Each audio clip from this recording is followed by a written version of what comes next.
So let's talk about the Count of Saint-Germain. But I want you to forget what you think you know. We're not doing a history lesson today, not even close. Instead, we're going to explore this really fascinating cinematic concept for a man who, well, who exists outside of time. So, no, this isn't a biography. It's something else entirely.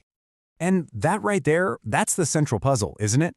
A standard linear film just wouldn't work. It couldn't possibly capture the sheer scope and, the unique nature of his existence. So, if you're a filmmaker, how do you even begin to tackle a subject like this? Well, the proposed solution is just brilliant in its complexity. Instead of a straight line from A to B, the film would be structured like a mosaic. It would weave together all these different narrative threads, jumping across time to create a portrait that's less about a sequence of events and more about the very vibration of a timeless life. It's about capturing a feeling, an essence. So let's look at the first piece of this mosaic. This piece explores Saint-Germain's role in history. And what's so interesting is how the film would present him, not as some grand ruler, but as something far more subtle, and maybe, just maybe, even more powerful. The key word here is catalyst. I love the precision of that. He isn't the puppet master pulling strings from the shadows. No, he's a catalyst. His role is to introduce a key idea, a piece of timely wisdom, at just the right moment to spark change. He lights the fuse, but he never forces the outcome. And this is where that mosaic structure really gets to shine. It allows the film to show his method in action across centuries. One moment we could be in the opulent courts of Europe witnessing a quiet conversation with Louis XV.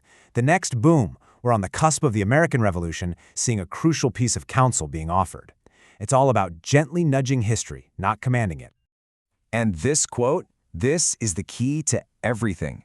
It's not just some nice little platitude, it's a survival strategy. Think about it. For a being who sees the long arc of history, trying to dictate events is a fool's errand. True, lasting change only comes from guidance. But that kind of subtle, long-term influence, it doesn't go unnoticed. When people witness something that seems impossible, they create stories to explain it. And this is where history starts to blur into myth. And of course, these are the big ones, the myths that have followed Saint-Germain for centuries. The whole idea of an elixir of life that grants immortality, the alchemical mastery of the Philosopher's Stone, and, of course, the simple, observable fact of his seeming agelessness. Now, here's a crucial point. This film concept isn't a documentary. It has absolutely no desire to debunk these myths or to confirm them, for that matter. It has a much more profound goal in mind. Instead, the film poses this question directly to us, the audience. Are we talking about literal magic potions and stones? Or are these legends really profound allegories for something attainable within ourselves? A metaphor for achieving spiritual mastery and transcending our own limitations? It leaves it up to you to decide. Which brings us to his core motivation. If he's not seeking power or fame, what's his purpose? What is the central conflict that actually drives a timeless being? First, let's be super clear about what it isn't. There's no single antagonist here, no recurring Bond villain he's fighting across the ages. The struggle is far, far bigger and more fundamental than that. And this, right here, illustrates his true adversaries.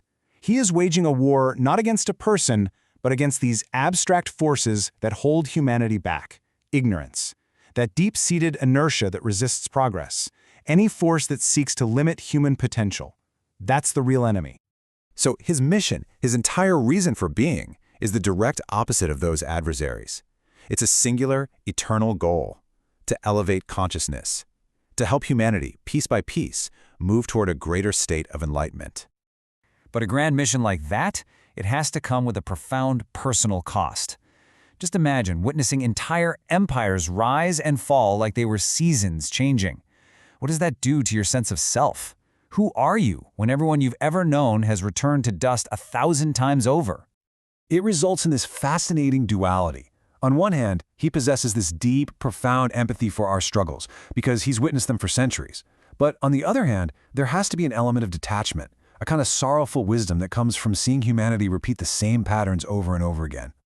So, as we wrap up this explainer, it's pretty clear this film concept isn't just about telling a story. It's really framed as an invitation for us to reflect on some of the biggest questions of all. At its heart, the film really wants to take us on a journey. It starts by urging us to question our assumptions. From there, it encourages us to seek a deeper understanding. And finally, it invites us to look beyond the veil of everyday reality. It asks us to consider what real knowledge even is. Is it just about accumulating facts, or is it something deeper, a kind of spiritual alchemy that actually transforms you from the inside? It pushes us to think about our own identity. I mean, if he struggles with it across millennia, what does that mean for us in our own brief, precious lives? How do we hold on to our humanity? And maybe most importantly, it connects the past directly to us, right here, right now. How can the wisdom of the ages help us navigate the challenges we face today, and maybe, just maybe, unlock a better future? Ultimately, the intended impact isn't just intellectual, it's spiritual. The story is meant to be an echo of his own journey, one that's designed to resonate within us and awaken a similar desire for understanding and enlightenment. And that leaves us with one final, powerful thought to walk away with. If the greatest wisdom guides but doesn't control, then what does that wisdom ask of us? How does it want us to live our own lives and influence the world around us? It's something to think about.